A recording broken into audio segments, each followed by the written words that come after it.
Ang mga Army Reservist ay mga individual na nagsisilbi sa ating bayan at sa ating bansa. Isang sangay ng militar na nagbibigay daan sa mga tao na maglingkod sa bansa sa part-time na batayan. Ang mga Army Reservist ay nagtatrabaho sa iba't ibang larangan at ang kanilang mga tungkulin ay nakasalalay sa kanilang espesyalidad at ang kanilang mga kasanayan.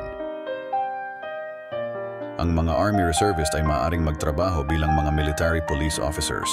Sila ay nagsisiguro ng kaligtasan at seguridad. Thanks God. God bless.